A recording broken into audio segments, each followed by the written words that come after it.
Welcome to Black Les TV, where you find all the latest black queer characters, TV shows and movies.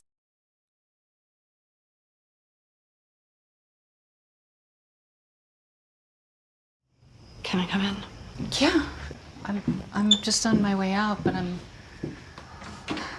so glad you're here.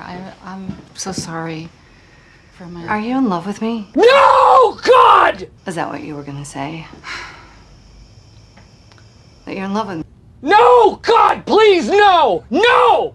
No! No! Welcome to Black Les TV. This is your girl Sunshinez. I'm here with Treena Jai, and we're talking all things LWord Generation Q. Hey, there's a lot going on. We know the new season premiere is next month, November 2022. Season 3 premiere, so I'm pretty sure everybody is excited about it. Are you excited about it, Treena? I am. I'm curious about it. I am probably going to go back and look at season 2 again just so I can bring myself up to speed and have some things to talk about. What about you? Well, I know you guys are excited about it, but well, to be honest, I am not that excited about it. There were some storylines in season 2 that ended, well, let's just say, I don't think that they really knew the direction they were going in season 2. And, with a couple of stories, so I'm not excited about season 3. And to be honest, how season 2 ended, there is a 95% chance that I may not watch season 3. I can see that. I can honor that. I can respect that. Season 2 reminded me of someone that's cooking spaghetti for the first time and you wanted to make sure that it tastes okay. So your grandma told you to just take some noodles and throw it at the wall and see what sticks. And that's what season 2 reminded me of. We had about 8 different storylines and just a mass confusion, but we still stuck in there. We hung in there and we were watching it, hoping that it would all make sense, sitting on the edge of our sofas and lying in the bed, just waiting for all of this to make sense. And we're filled with a lot of anticipation and just trying to see what's going to happen to get to the end. And it's like, now what? So here we are. So you said a lot of storylines, so we're just going to go down the list of characters and let me know what you think. And then I'll give you my opinion. And hey, we'll see. Got it. So let's talk about Micah and Maribel. Yeah. Micah and Maribel. I honestly, it's great to, of course, have this great thing that we call representation and for people to see themselves on television screens. That's great. And I of course I love it. I enjoyed Micah's character to a degree. I even was irritated with Maribel's character. So that meant that she was successful because she just was the sister that talked too much. And that was a little triggering for me. But it was interesting to see them together as a couple. It did nothing for me. There was no chemistry, not even on the block. Like you couldn't even drive to find the chemistry for them. I just felt like it was, again, some forced spaghetti thrown at the wall, and it did not stick for me. Well, you know what? I'm gonna have to, if I had to, I think I would give Micah and Maribel 2 thumbs down. Okay. And yeah, they did not stick for me. For some reason, I liked Maribel in season 1, but it's like she had some type of attitude in season 2. I'm not sure. Maybe it was just me. But I like Micah with old boy from season 1, the one that was married. I forgot his name. Yeah. Yeah, I forgot. You know what I'm talking about? Dude. Yeah. Oh, yeah. I like Micah with him. But let's talk about Micah for a second. Even though, I told you they didn't stick for me, the couple. Micah, I don't understand. Like, where are Micah friends? Yeah, where is Micah's, like, his chosen family? Like, where are the other people who, of course, we know Micah's trans. And so one thing I've known about my trans siblings is that they have their siblings. They connect with, not only just their regular friends, but also those by which they have a deeper bond because of their paths being similar. But I haven't seen that for Micah. Micah's always, with that crew. Don't get me wrong. That could be what feeds Micah's soul. But I am curious too why about Micah not having a more diverse group of friends and chosen family.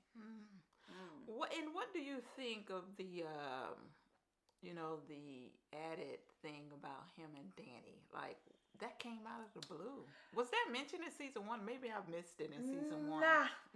It just came out the blue, because I would have never thought. It came out the blue and sunk with the black. I was like, what is this? And it's just like, oh yeah, it's like somebody saying, oh yeah, and I killed your dad. For real. Okay, you want some coffee? I'm like, can we get some depth to that? Can we get some explanations? Can someone bring some clarity? But it was so much that was glossed over and brought into our face and then snatched back without any clarity or further, investigation. Which is probably what a lot of people have echoed as their frustrations about the show. The way that it was written. And it didn't make sense to bring that up to us because it really could have led into something pretty worthwhile. But here we are. If you had to rate Micah and Maribel, what are they, what's the couple name for them? Like, what's their hashtag? Non-existent. Is it? Boom. Oh. So if you had to rate Micah and Maribel on a scale of 1 to 10, what would you give them? Okay, so for the sake of existing and trying to navigate a relationship, I give them a 2. Thanks for coming. Yeah. Okay. And see yourself out the door. Appreciate you. Okay. Yeah. Yeah. All right. Moving on. Yes. Danny and Gigi. Danny is my girl. I'm telling you, Danny is my girl. I love Danny. Now I love me some Danny. Yeah, Danny is cool. I didn't see Danny and Gigi on the bingo card for season 2. I didn't. Everybody was trying to put Danny in Bette's bed, for whatever reason. That was season 1. They were talking about Danny and Bette and Danny. I was like, what the fuck? Bette is old enough to be her mother. Little horny 12-year-olds. No, leave Danny and Bette alone. That wasn't gonna happen. That would have looked creepy anyways. Yeah. Gigi and Danny is interesting. What I appreciated was how it morphed into something that looked pretty valuable and looked like something that could be sustainable. What was interesting, though, is how... Okay. What's interesting, though... more like they were on rebounds. Yeah, that was what I was going to say. It was definitely rebound city. It looked like, the Lakers versus the Supersonics. I'm like, everybody is just bouncing, trying to survive. And for Danny to have come onto the show, to have gone from Nat into whoever she was with, then back into a throuple, then tossed from... Danny or Gigi? Gigi, I'm sorry. Yeah. Gigi to have gone from being with Nat to being with whomever she was, to getting back in a throuple with Alice and with Nat, and then being tossed to another team over to Bette. Yeah. And then from Bette she dribbled and tried to make a free throw to throw her out of the stadium because she was sick of her. And then Danny caught her. And here we are. Yeah. But the thing about it is, look, Did you see how Alice just tossed her to She bed? did. Like, She here. did. Yeah, She yeah. did. Like, what friends do that? Like, Ugh. if I'm screwing someone or if I had sex with someone, you better not sleep with them. That's how I am with my friends. That's your code. Yeah. Got you. Yeah, they did not care. Alice wanted to get Gigi out of the picture between she and Nat. That was her agenda. Even though she was cool with the throuple, but when the throuple turned into the whouple, and then I don't even think Alice was cool with the throuple. She just went along with it because that's something Nat wanted. You know, You know after what? everything she went through with Tasha, I'm like, why the fuck is Alice in this thing? Yeah, You know? I feel you. I feel you. But when she tossed her over to Bet, like, here you go. Here's something to take your mind off what you're going through and being lonely. Let's toss you some Gigi. And Gigi wanted Bet. Bet didn't know how to appreciate or really, I don't know if it's appreciates the word. I think Bet was really like, okay, I'll use you as a placeholder, because I don't think Bet was even interested in Gigi the first night. I think Gigi was some good sex for Bet. Yeah, yeah. But the thing about it is, this is just my opinion. Gigi is too emotional. Yes, and She's and too Bet is emotional. not. Yeah. Bet is severely stoic emotionally. Like, I don't even think Chick has any emotions. Like, Yeah. God didn't give her any. Yeah. Not until we saw her with Pippa. But we'll save that for later.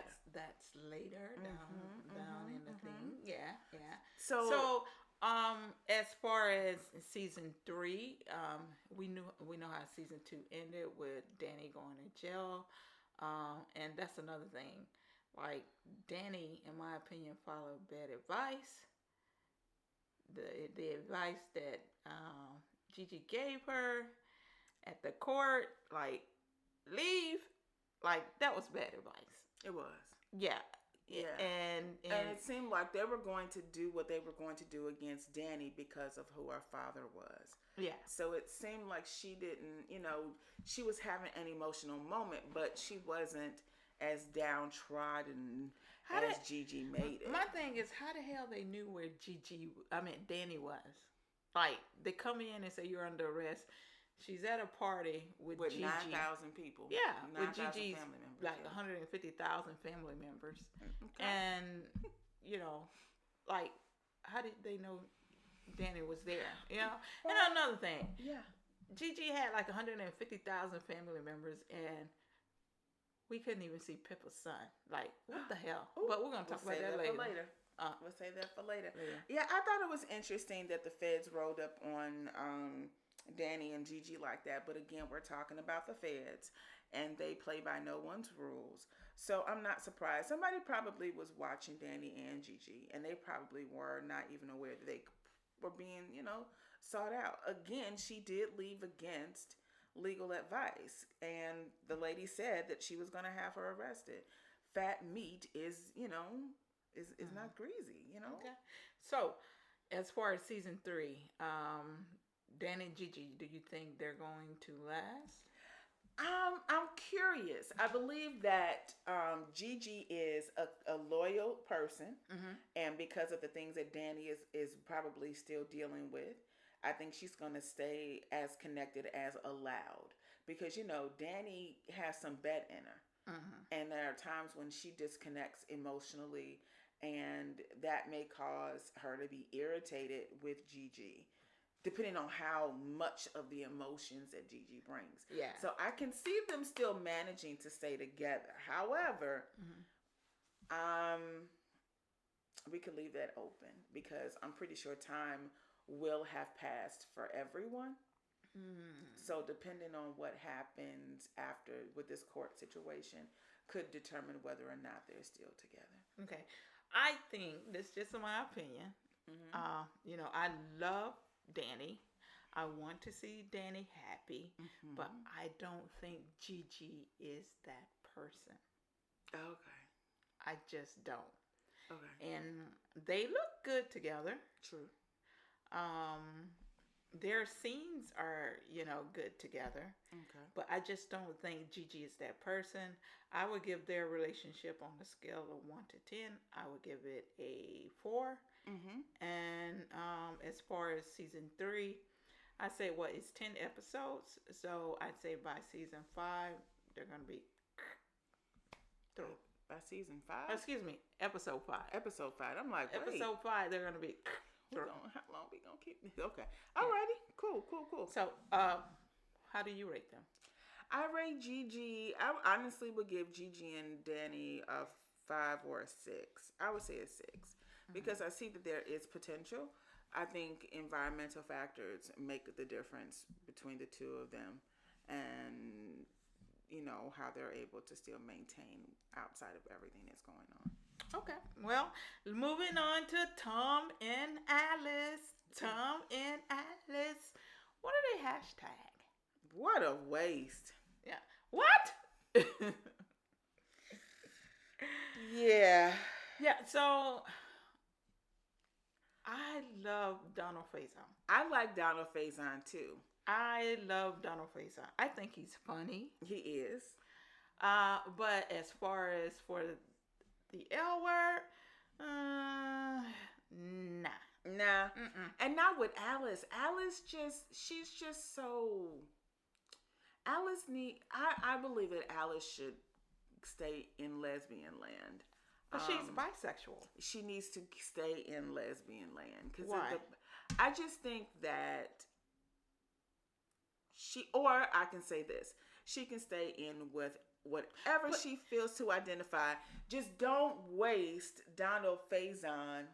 Don't waste his time. Don't waste his emotions. He deserves somebody that's literally going to be there. Dude had like this 10-carat rock in his pocket. And I too was like, Alice, oh my God, I hope this isn't for me. Me too, girl. Yeah, I don't deserve that. Yeah, well, at first I was thinking it's not for Alice, but why would he have it? Exactly. And then another thing is that like a lot of people have forgotten that Alice was bisexual. True. Like some who haven't watched the original series, they were like, hey, where did this come from? True. I thought this was supposed to be a lesbian show, blah, blah, this, blah, blah, that. But Alice is bisexual.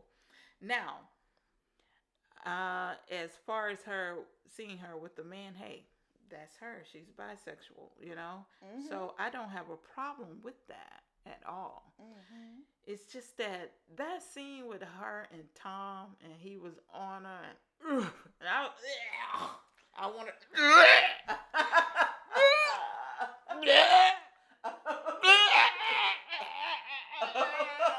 Like, what the fuck? It was just gross. Yeah. Yeah. If you're going to put Alice Piasecki with a man, bring back Lisa, the male lesbian from the original series. Bring back Lisa into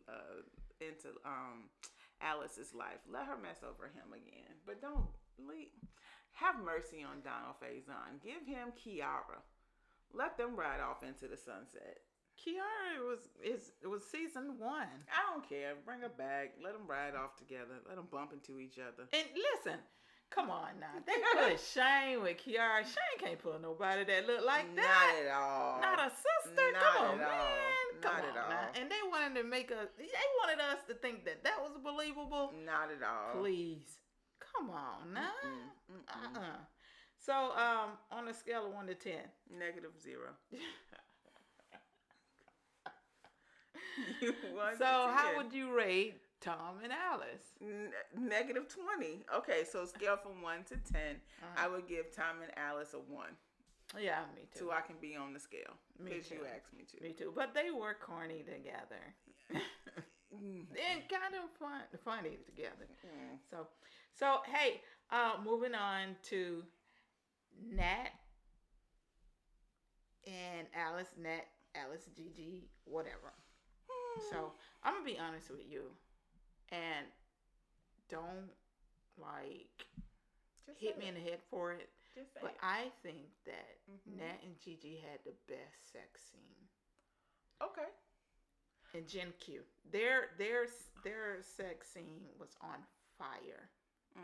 I think that throuple sex scene was a bit much. I had to like turn the TV off on that one. I was like, let me go to sleep. Man, It was good. I mean, and, honestly, I want to I ain't see. into no threesome. I don't want to see three women together. God damn, come on, man. This is my thing.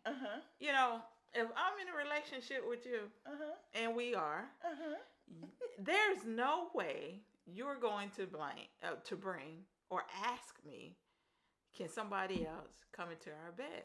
Oh, of course. Yeah, no. What we have is just us. However, what I've watched. What I've watched between Gigi and Alice, that was some cayenne pepper right there. Man, listen. I ain't into all that freaky deaky shit. And then I'm serious. And then listen, you have. This is how diseases be spreading, because you have like. You inviting other people into your bedroom. You don't know who the fuck they done been with. You know? And you got a bisexual woman in your bedroom, and you two are lesbians. And now she done been with men and all this other stuff. And Lord. Anyways, I done got off the topic and went into something else. Let's move on. Okay. I honestly think that that Showtime should go ahead and honor Nat's identity of being polycurious, and so that's what I think that they should do, because clearly that's where Nat is, because she's always up in somebody else's face, and you know, when her and Alice were together, that was an issue I could tell for Alice. So you think there should be a poly couple? There should be a poly. That would be ideal, to have a poly storyline and let Nat be at the center of it, because clearly she wants more than just. So who would it be? Nat, Alice, and Tom? No. Oh gosh, no. I would say just bring in some people for Nat to have, and then just give people the opportunity to see a poly relationship. That's me. I mean, that's what I think would be ideal, because at least we're on the whole spectrum.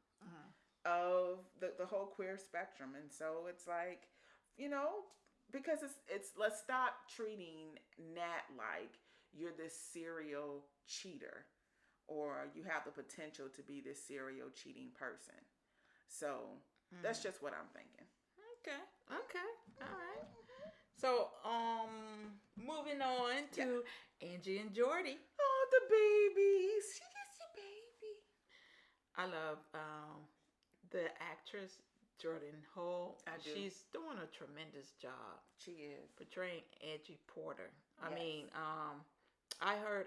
I'm not sure if this is true. I heard the actress received a lot of backlash. I think it was season 1, beginning of season 2, from a certain fan base.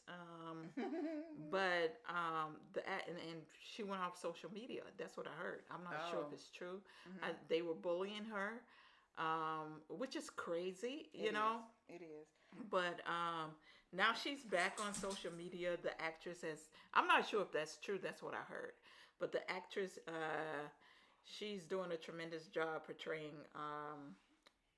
Angie Porter, and then the chemistry the actress have with Jennifer. Their relationship, Bette and Angie, mother and daughter, is very believable. I think that I've always enjoyed Jordan. I enjoy her energy. I enjoy how she portrays her role as Angie.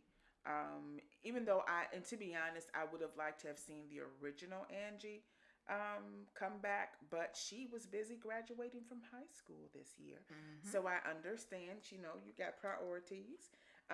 But I think that Jordan is a phenomenal actress, and I didn't know. I'd heard about the fact of her leaving social media was because of some negative comments. I didn't get a confirmation about that. I didn't see that that's why. Yeah, like I said, I heard. I'm not sure. Me too. I heard the same thing. Yeah. However, I was a part at one point in time, a part of the LWord Facebook group, and I did see some people writing some pretty despicable things about her. And I'm like, hey, guess what? This is a TV show with fictional characters. None of these people are real, but here we are. And so I don't think it's too far off based upon things that I witnessed with my own eyes. But I think that I love the fact that Angie is a little queer. She's a baby, baby lesbian. And is with Jordy. And I love the courage that Angie's character has given. Honestly, I feel like Angie raised herself. I also feel like Angie did a lot of self-discovery independent of her parents, because they were kind of like acting like 20-year-olds trying to find themselves and find love and all this other kind of stuff. But I thoroughly enjoyed Angie's character, and I enjoyed seeing her relationship with Jordy. Okay. In season 2, Angie was going through a lot as far as identity. And she wanted the main story with her, she wanted to find her bio father. Well, her donor dad. And then she found him. She did. Yeah. And not only did she find him, but she had a sister. And Kayla. Yeah, Kayla. And she bonded with her sister. And then all of a sudden, like when it was time for her to meet her father, there we go. He dies. Like, let's unpack this. Like, do you really want to unpack this? Like, I don't want to get upset. I don't want to get to cursing. You know how I am on this one. But there go the LWord.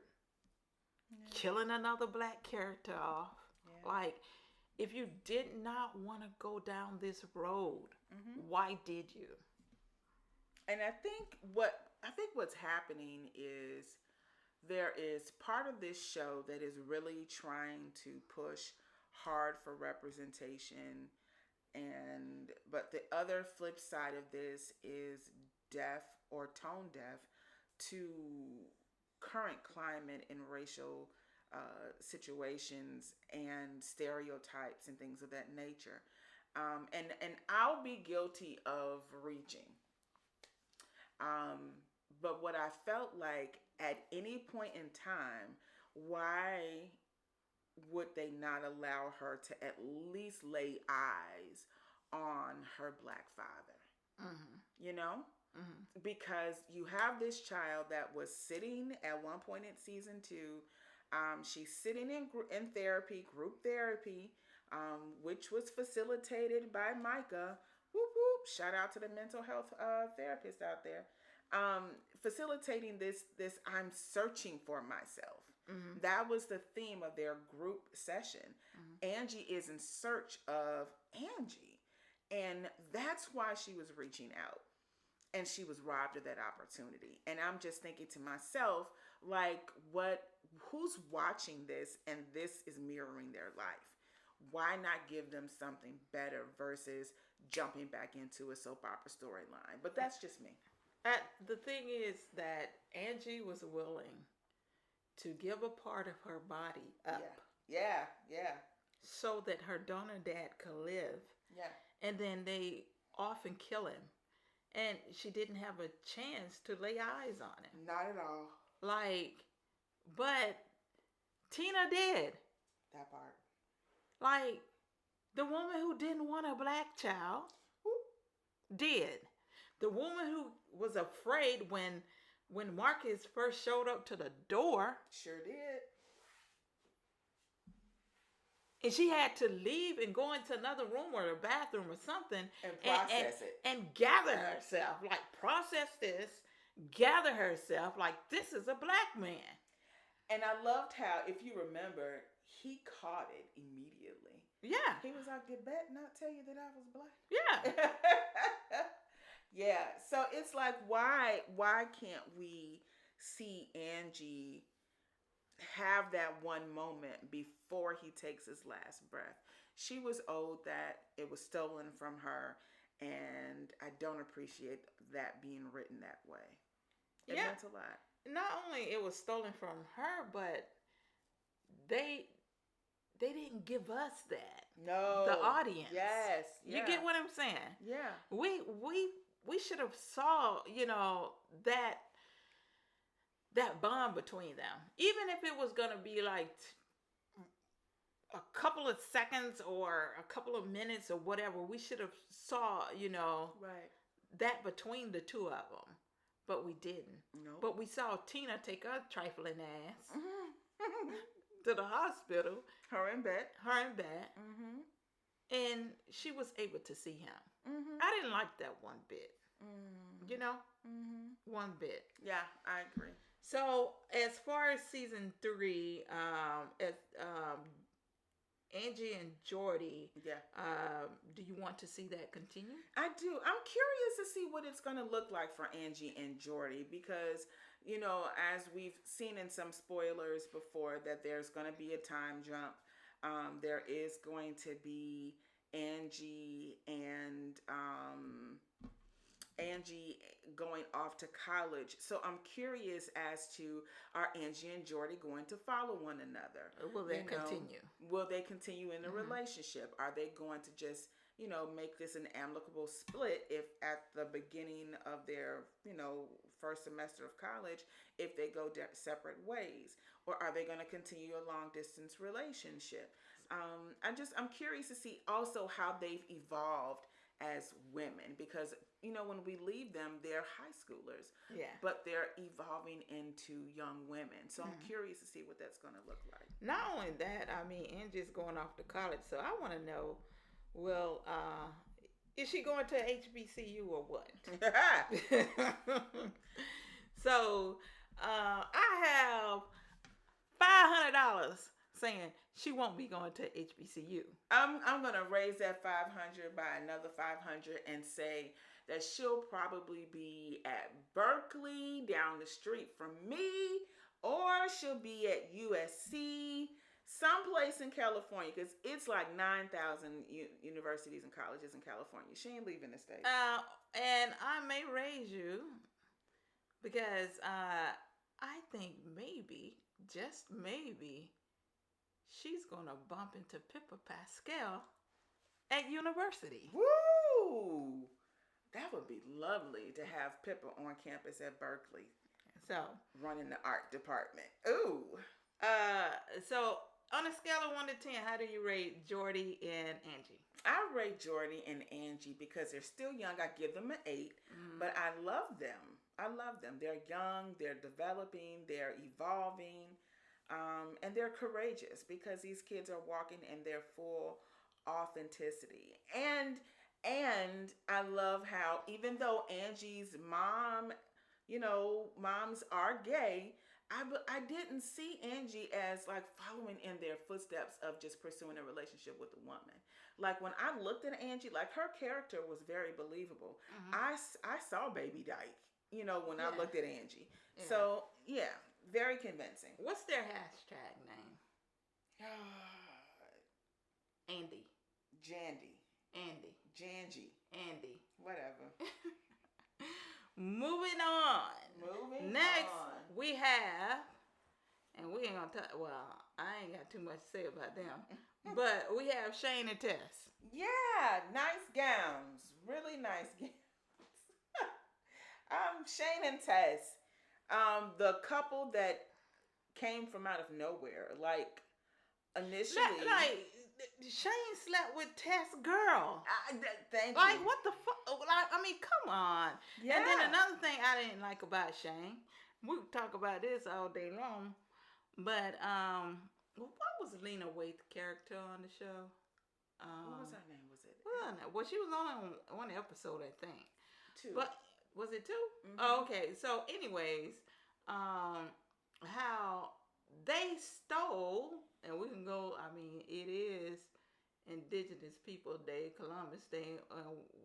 We know what happened. And the only Christopher I acknowledge is Vicky Smalls. Carry on. Yeah, and Shane stole the idea from Lena Waithe, her character, and then she went on to do it like it wasn't nothing. Yep. Like, come on over here and steal the people's land, and claim it as your own. You get what I'm saying? Completely. How do you rate that couple, Shane Yeah. and Tess? So what when they I call think- them, Shess? Shit, I don't I know. know. What do you rate? How do you rate that? Well, when I think of, I rate Shane and Tess as like a 4 because I feel like it's a placeholder.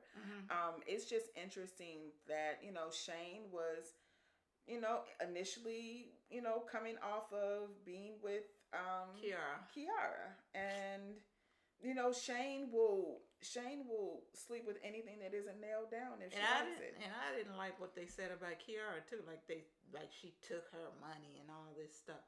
Kiara had her own money. Kiara was and how much already- money is Shane making for doing hair? Come on, man. Get the You hell know, out I of here. think both of them were established financially, but of course, you know, when it comes to certain dynamics, people get caught into certain optics and decides to put a narrative that just doesn't even fit just because of who they are. Okay. But Shane and Tess, I give them a 4.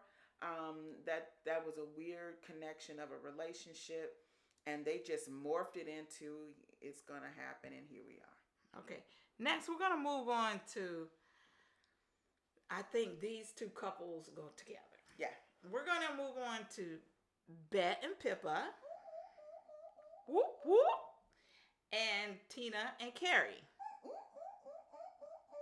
So, let's start off with Bet and Pippa, and then we'll move into Tina and Carrie, but it's all one big thing. Gotcha. To be honest. Gotcha. So, let's go. Bet and Pippa. Whew. This couple has meant a lot to a lot of people. And this couple has angered a lot of people. And I just think that it was something to see Bet encounter someone who put fire under her life as a young adult, and help to shape her appreciation of the art, while also watching her go through her own social and racial injustices because of her taking the courage to stand up against, you know, the injustices that of law enforcement and racism and civil rights issues. And it gave Bet a lot of encouragement to, she said, you know, herself that she switched her major.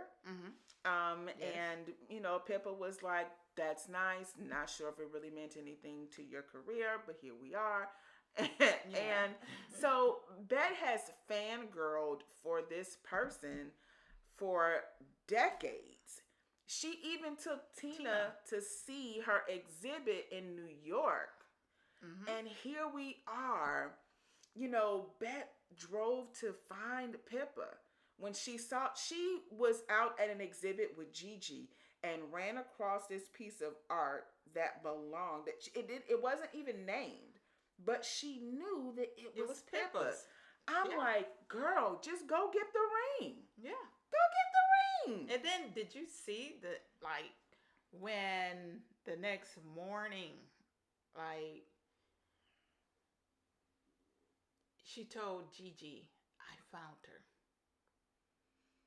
And it was at that point when Gigi knew that, I believe that the look on Gigi's eyes broke down her confidence of her having a sustainable relationship with Bet. You think so? I think so. I felt it. I would have felt that way because she looks like she found her soulmate. Yeah. That's what she looked like. That's how she was acting, like I found her. And she said something to the effect, I would cut out my heart. Yeah. That's a lot to say about a woman when you with another woman. Yeah. And so and that's where at that point, you know, Pippa became filet mignon. Gigi became a bag of Cheetos. Now, I like Cheetos. Or chitlins. Damn. Okay. You can eat it, but it ain't good for you. Okay. And I think that's pretty Jesus. That's pretty much what it was. It was some unclean chitlins. Gigi, the unclean chitlins. Ooh, So, Bet ain't want that no more. nah, that was like, bitch, I'm a vegan. And I eat high-end tofu, thank you very much.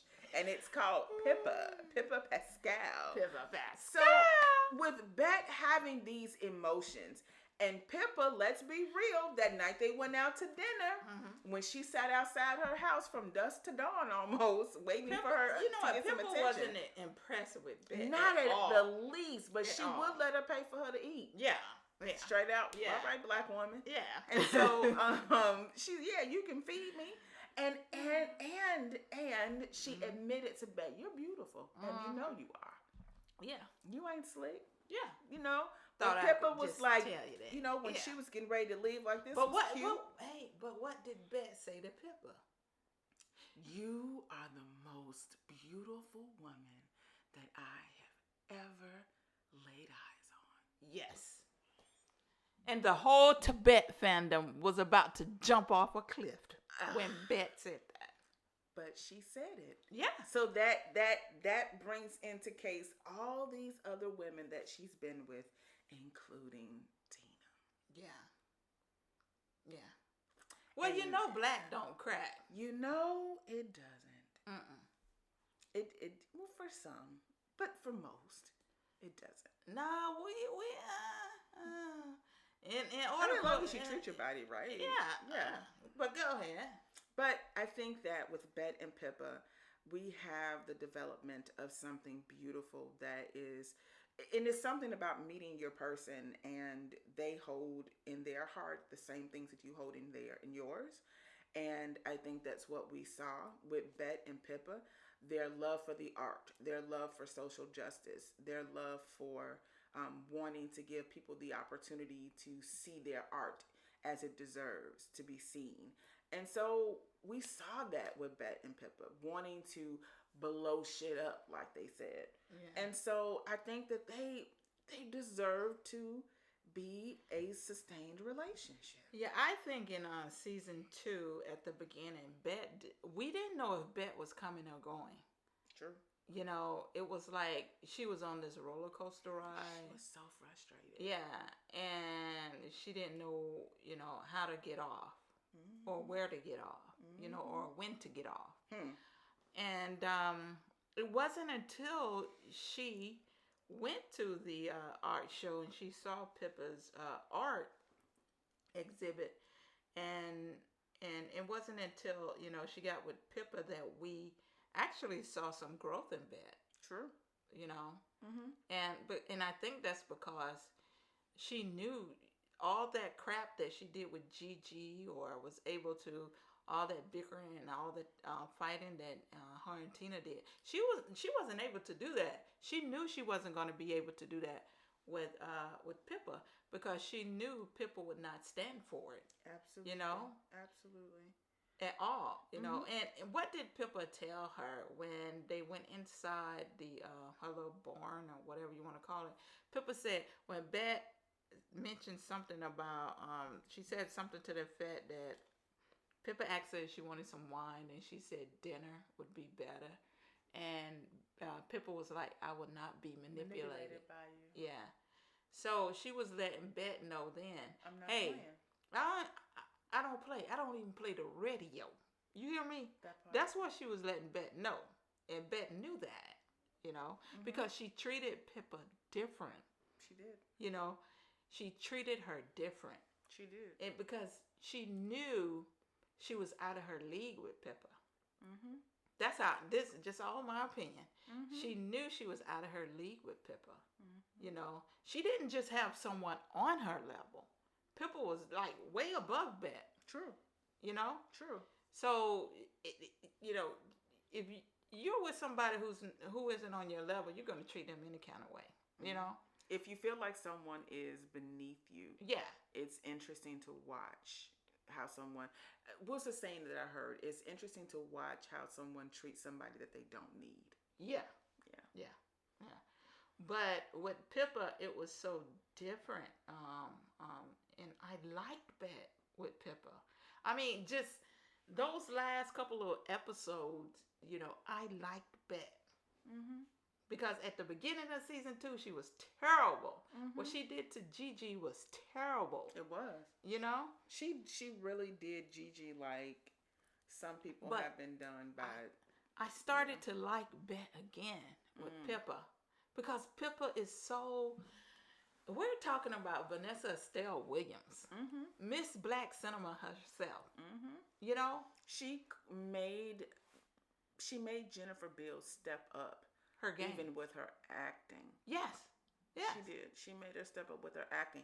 And then for the character development, what I appreciated was that Bet said, and I quote, "You have caused me to even come to terms with my blackness in a way that I've never have." You know what? While watching that, I don't like to go into people's personal life because it's just actors and stuff like that. But, you know, I was like, damn, this is like really deep. Yeah, it is. You know, it's really deep, you know. So, but what I don't want to see between Bet and Pippa, I don't want to see a black woman teaching another one how to be black. Yeah. I don't want to see Pippa teaching Bet how to be black. Right. I don't want to see that in season 3.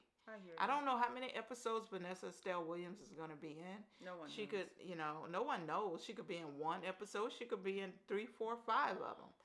But I don't want to see Pippa trying to teach Bet how to be black. Now, I don't want to see that story, you know. And then I don't want to see Bet running back and forth between Pippa and Tina. Exactly. You know, if you're going to choose one, choose it at the beginning of the season, the first episode. That's it. That's it. Yeah, and let it go. And let it go. But my thing is, you choose Tina. I don't see how in the world she can choose Tina. Yeah. After all that happened between her and Tina left her. Not only her, she left Angie. She failed to show up at Kit's funeral. You know, Kit loved her as a sister, and she didn't show up to Kit's funeral at all. You know, it's not about her and Bet. You get what I'm saying? I hear you. Her baby there. And when I say baby, I know Angie is a teenager, young adult. But that's still your child. That's still your baby. She needed you the most. That's when she needed you the most. And you failed to show up. Because you didn't want to give Bet the wrong impression. Well, it wasn't about you and Bet. That moment was not about you and Bet.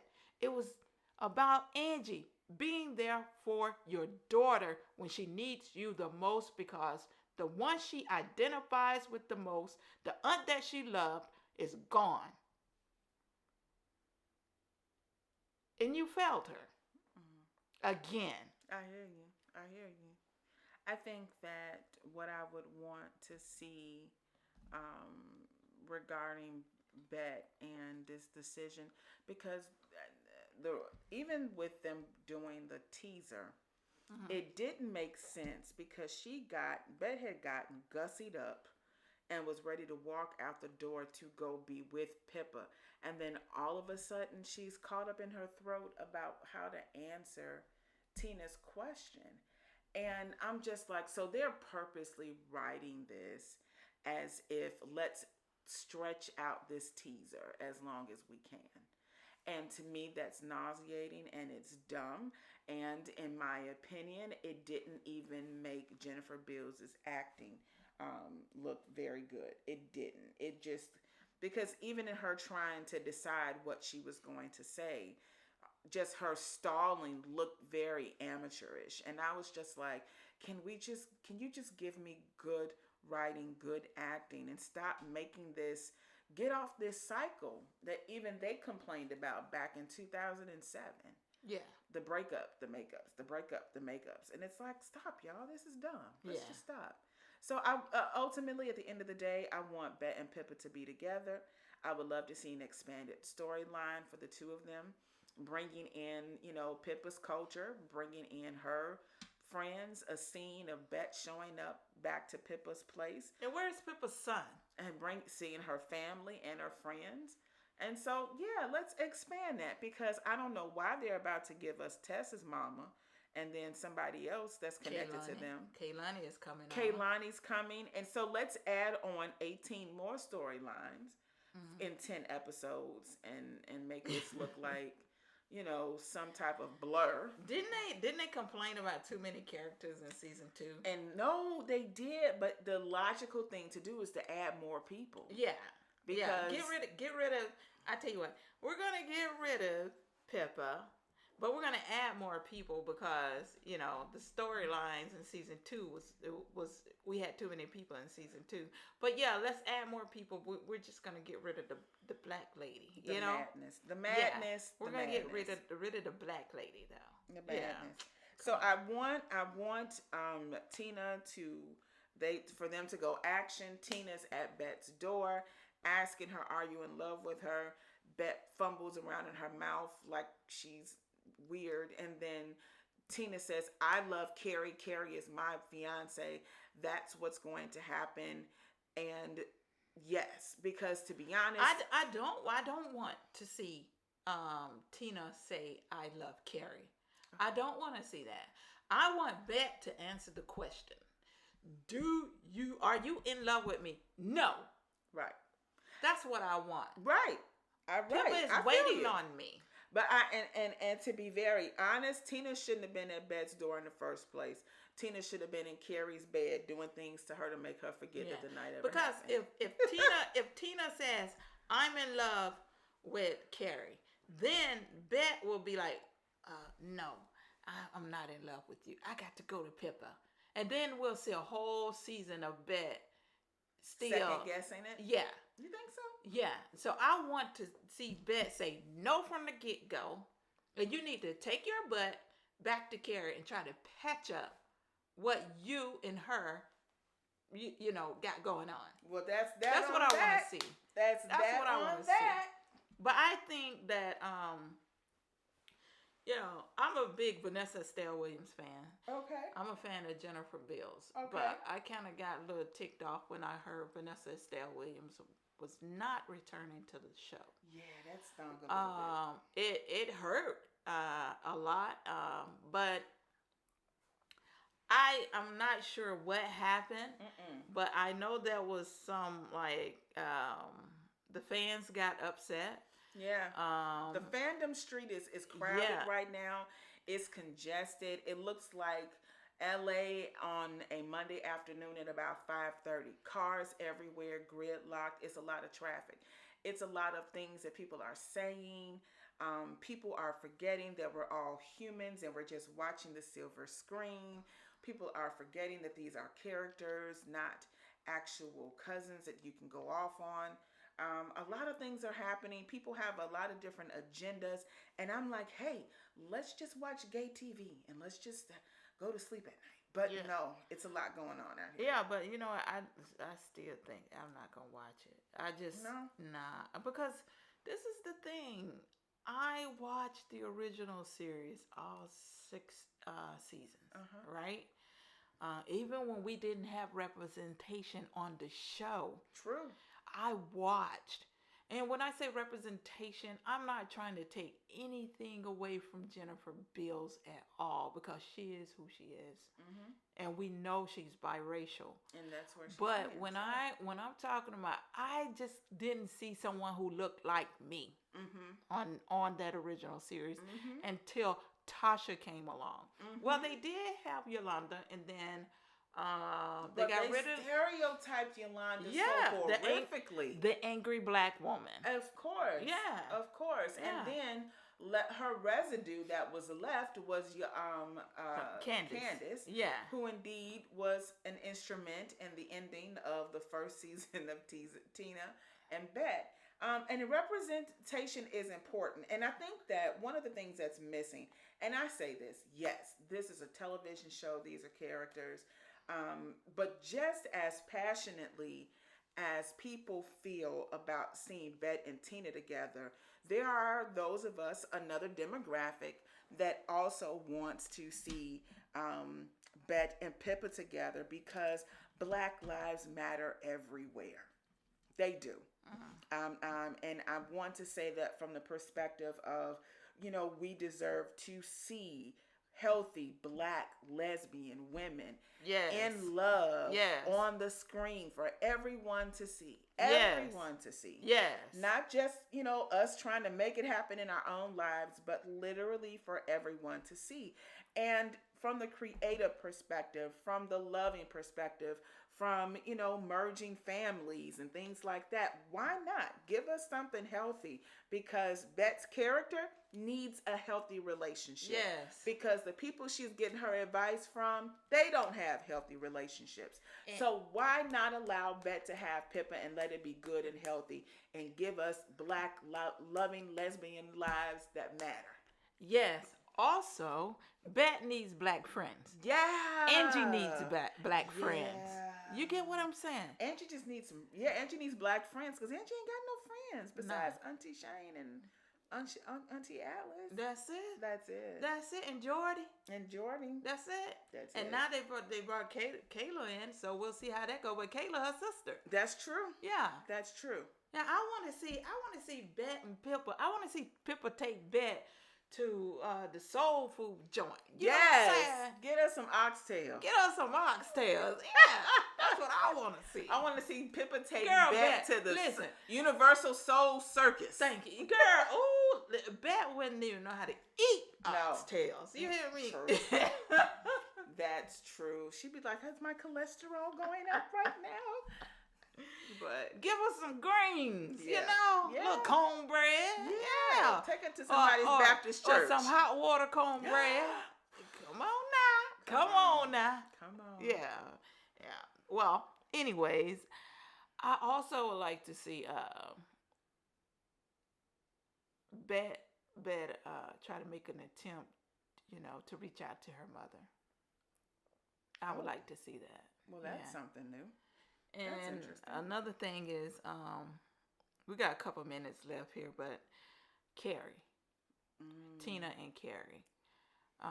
First, let's rate Bette and Pippa, their relationship. 10 across the boards. 10 across the boards. I wouldn't rate it a 10 because I love them. You know that. Yeah, something like that. But there was some stuff left out. They need to. They got some work to do. They got some work to do. But that's the only. I wouldn't rate it a 10. I got you. I'll rate it a 9.99999999999 infinity. So yeah. Tina and Carrie. I need them to make it. Yes. Lord have mercy. I'll be praying for them. Yeah. I'll be praying for you. Yeah. So yeah, I need them to make it so they can ride off into the sunset. Period. Yeah. But you know what? I think that all jokes aside, I think that I did not like the way that Tina treated Carrie. Mm-hmm. I think that Carrie is good for Tina. I do too. Not because I want to see Bette and Pippa together. I just literally think that Carrie is good for Tina. Yeah. And Tina didn't have a voice with Bette. No, she did not. And that's hard. And Tina did not have a voice with Bette. She lived in Bette's shadow.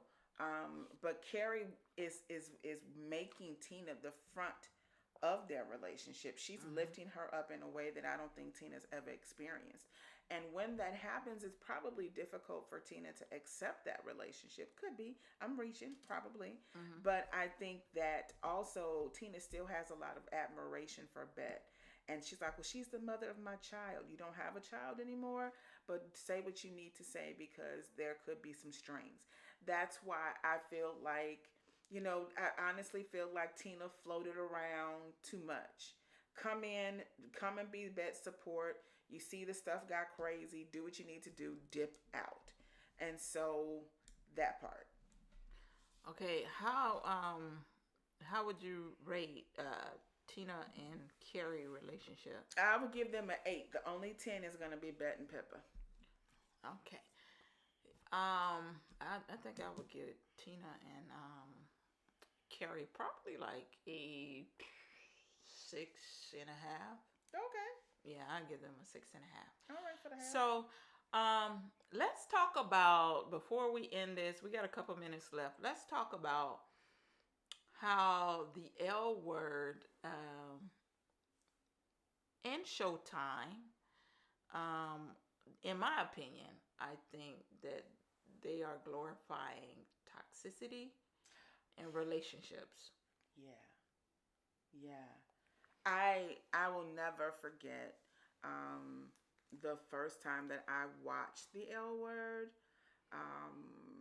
After I was living out and needed to see some things about relationships, about community and things like that, about this whole thing about being a lesbian.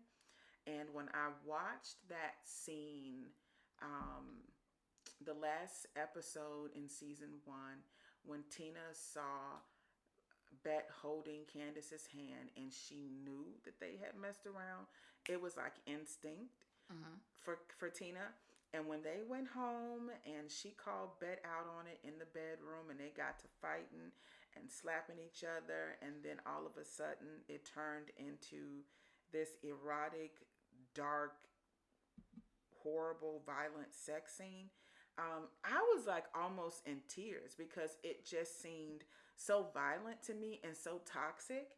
And I'm like, why is this on my screen? I get that this is Showtime, but I'm like, and I'm watching it in 2015. This went out in 2009? And so I'm like, here I am 6 years later, and I'm like, what the hell is this? Yeah. And it's and then to see them together still trying to work through this without real good therapy, because the therapist that they had didn't do a hot nickel worth of work with them. And I'm like, people are like, this is love. You're gonna go through things. Yeah, but if I gotta go through that, I don't think I need to be with that person. I need to take a time out, and I need to work through some stuff for myself, because we're not healthy. Yeah. And so it got perpetuated a lot. We saw Shane, drugging out, but yet and still sleeping with everything. If it was a doorknob and she wanted it, and she got it. You saw a lot of unhealthy relationship patterns and behaviors in the LWord, but it was just, I guess it was just considered life, but it wasn't handled as if it was toxic. So because of that, I'm just like, wow, here we are, and it's not anything that is, no one's talking about what could be healthy. It's just this. And someone's telling me to think that it's okay. Yeah. I think that if you guys hear something in the background, it's my dog. Max. Anyways, yeah, I think that the Bet and Tina relationship was very toxic. Very. That's why I don't want to see them together. All the back and forth. They had their happy ending in the OG LWord. The final episode, they were going to move to New York or wherever, and they had their happy ending. They came back with Gen Q, and they're divorced. So keep them that way. And then you to me, have even some other toxic relationships Yeah. that didn't work out. Yeah. So you had Micah, who was with a married guy. And you thought that it ended. But then when we came back to season 2, you saw him settling and walking out of that guy's house again. It was like, and like with Danny and Sophie, and I understand it's a show. Yeah. You want to see drama. Yeah. But really, I mean, lesbian couples, like a lot of lesbian couples that I know, and I've been in the military too, so they don't just hop in bed with everybody. You know, Gigi was a freaking mattress. You know, Woo. so they're not just hopping in bed with anybody, and it's like it's okay. You know, and so this how Showtime wants to like portray lesbians. You get what I'm saying? I Like, hear you. I hear you. that it doesn't make any sense. And even in the OG, where you had Shane sleeping with everybody, and then she's ruining people's lives. Like the one chick with the son, they were supposed to move in the apartment together and all this stuff. You're just ruining people's lives. Yeah. You know, I know it's a show. Yeah. But I'm like, do we really want to? Because I can tell you, if you hang out with a group of lesbians, right? Everybody ain't fucked up. True. Everybody ain't fucked up. That's very true. You know? Yeah. You gonna have this one that just can't get right. I'm telling you. Always one. That just can't get right. You know? But everybody knows she can't get right. Right. You know, and you're gonna help her out. Right. But and she gonna hop from this person to that person, or going from this house to that house. But you, my friend, we're gonna take you in, and we're gonna drag you up by your pants, you know, your bootstrap, and try to get you together. But everybody fucked up. Everybody. Everybody. And not only is everybody messed up, but then everybody got something to say about everybody else's life. And Thank then you. they listening to each other. Thank you. That, for example, when they were out shopping for Tina and Carrie's wedding gift, Shane goes ahead and says to Bet, well, when Carrie was drunk, she said that she's having cold feet. So if you want Tina back, you better act quick. Huh? Why you gonna listen to Shane of all people? Shane can't keep a connection. I'm like, if Jesus was not Jesus, I would question Shane being able to stay connected to the King of Kings and Lord of Lords. Like, and woo! then you had Bet in this one scene when they were at the poker table, saying something crazy to Sophie about cheating. And it's like, sis. Oh, come on, Bet. Girl. You need to be quiet. And my thing is, the reason why Bet should have stayed quiet was because anything that comes out of your mouth to Sophie is going to have an edge to it, because you care about Danny as if she was a younger sibling of yours. Yeah. And it's like, girl, be quiet. Yeah. Because she tried to justify her cheating on Tina so much that it was unreal. So it's like, girl, just be quiet. Just let it go. Let it go. Let it go. Let it go. Like us, we have to let it go. Hey, so we've talked more than an hour. We were only supposed to talk an hour. We've gone over by a couple of minutes. So, but it was all worth it. Yeah, it was worth it. So this is just our opinion on the LWord. As far as you know, season, what we want to see, the couples, and what we want to see in season 3. Also, Kaylani's supposed to be on the show with a kid or something, a single parent, I think so. Allegedly, she's supposed to like fall for the wrong person. Just don't let it be Alice. Dear God. I don't want to see that, girl. I don't want to see that. What a waste of a character. I don't want to see that at all. I hope, this is just me, I hope she hooks up with Sophie. That would be nice. That's all I want. It's different, and to be honest, that's the only fit in my opinion. Yeah, I will hope she hooks up with Sophie, but hey, who knows? You know, as far as the other new characters they're bringing in, we're just gonna have to wait and see. This is just Black Les TV giving our little input. Yep. Making our voices known. Yeah. So. My girl here, she will be watching the show, but I will not watch it. So I guess she'll give you all the updates on what's going on with LWord Generation Q season 3. Me, I will be watching 20s. Okay. And I'm watching 20s too. Yeah, I'm gonna watch 20s. All right, for us, by us, about us. Hey, don't forget, subscribe to our channel. Leave a comment below. Let nice. us know. Let us know what you're thinking. And have a great day. Take care.